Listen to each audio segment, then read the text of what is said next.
CBS 뉴스는 CBS 홈페이지 cbs.co.kr이나 노코뉴스 홈페이지 노코뉴스.co.kr, 스마트폰 애플리케이션과 팟캐스트를 통해 다시 보고 들으실 수 있습니다. 이어서 부산에서 전해드립니다. 고위공직자범죄수사처가 어제 이재명 전 대표 피습 사건과 관련한 이른바 경찰 물청소 논란에 대해 부산 강서경찰서를 압수수색했습니다. 고발장 접수 4개월 만에 압수수색에 나서면서 그 배경에 관심이 쏠리는 가운데 조직 안팎에서는 경찰청장 인선과의 연관성 등 각종 추측이 이어지고 있습니다. 보도에 정혜린 기자입니다. 공수처는 어제 오전 9시부터 저녁 7시까지 부산 강서경찰서를 압수수색했습니다. 수사관들은 서장실과 형사과 사무실 등에서 컴퓨터와 각종 자료를 확보한 것으로 알려졌습니다. 공수처는 지난 2월 더불어민주당으로부터 이재명 전 대표 피습 사건 당시 경찰이 바닥을 물청소해 증거를 훼손했다는 고발장을 접수해 수사를 진행 중입니다. 고발 대상은 우철문 부산경찰청장과 오경미 당시 강서경찰서장입니다. 경찰 안팎에서는 이번 압수수색이 다소 뜬금없다는 반응이 나옵니다.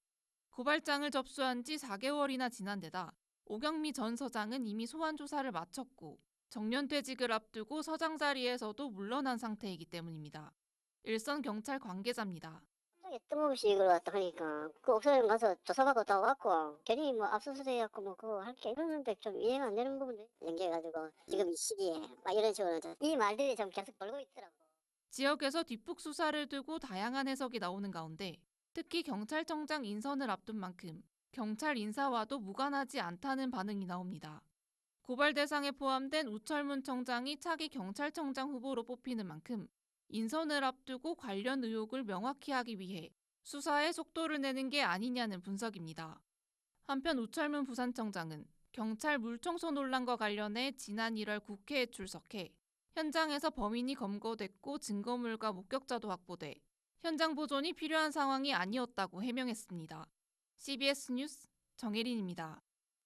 부산시가 전국 6대 광역시 중 최초로 소멸 위험 단계에 들어섰습니다. 한국고용정보원이 발간한 자료를 보면 부산은 20에서 39세 여성 인구수를 65세 이상 인구수로 나눈 소멸 위험 지수 값이 0.490으로 소멸 위험에 속했습니다. 특히 부산 북구와 사상구, 해운대구, 동래구 등은 새로 소멸 위험에 진입한 것으로 나타났습니다. 당권 도전에 나선 국민의힘 한동훈 전 비상대책위원장이 부산을 찾아 지난 총선 때 내놨던 부산 발전을 위한 약속을 지키겠다고 말했습니다. 한 전 위원장은 오늘 오후 부산시청에서 박형준 시장과 만나 선거 기간 박형준 시장과 부산 발전에 대해 심도 깊은 토론을 했다며 당대표가 되면 그때 논의했던 것들과 국민의힘이 약속했던 좋은 방안들을 모두 실천하겠다고 강조했습니다. 이에 박형준 시장은 당대표 선거 이후 모두가 힘을 모아 국민의힘이 개혁정당으로 거듭났으면 하는 바람이라고 화답했습니다. 22대 국회에서 재발의된 부산 글로벌 허브 도시 조성에 관한 특별법안에 복합 리조트 관련 조항이 삭제된 것으로 드러나 관련 사업 추진에 난항이 예상됩니다. 이 특별법은 22대 국회 개원에 맞춰 부산 여야의원 18명이 전원 뜻을 모은 여야협치 1호 법안으로 큰 주목을 받았지만 지역 상공계의 핵심 추진 사업인 복합 리조트 조항은 통째로 빠졌습니다. 정치권은 일단 특별법 통과가 중요한 만큼 통과 후 수정 보완할 계획이라는 입장입니다. 부산 해운대 지역 마지막 금싸라기 땅으로 각종 논란이 끊이지 않는 마린시티 내 초고층 실버타운 건립 사업이 재심의 결정을 받았습니다.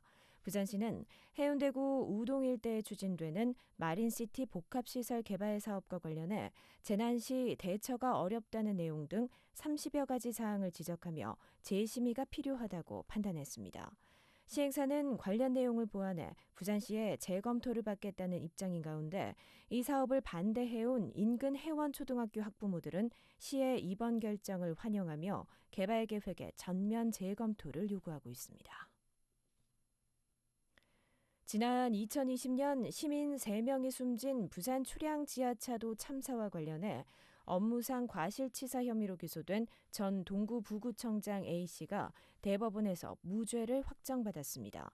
대법원 일부는 전 동구 부구청장 A씨를 비롯해 함께 기소된 공무원들이 업무상 주의 의무를 위반한 사실은 인정되더라도 사고와의 인과관계를 인정하기는 어렵다며 무죄를 선고하거나 감형한 원심을 확정했습니다.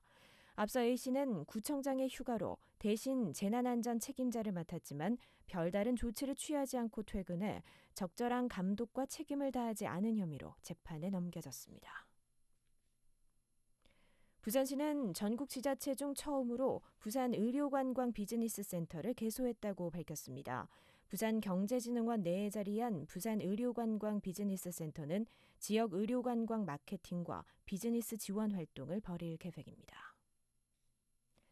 부산 강서구에 위치한 국회 부산도서관이 내일부터 셔틀버스를 운영합니다. 국회 부산도서관은 내일 오전 셔틀버스 개통식을 개최하고 도서관에서 신호동, 명지동을 순환하는 25인승 버스를 운행할 예정입니다. 날씨입니다. 주말인 내일은 오후부터 돌풍을 동반한 강한 장맛비가 내리겠습니다. 모레 오후까지 예상 강수량은 30에서 80mm입니다. 기상청은 주말 밤사이 매우 강하고 많은 비가 내리겠다며 저지대 침수와 하천 범람 등에 각별히 유의할 것을 당부했습니다. 부산의 현재 기온은 24.6도, 습도는 77%입니다. CBS 저녁 종합 뉴스를 마칩니다. 지금까지 진행해 기술 차유진, 기자 정혜린, 아나운서 김창현이었습니다.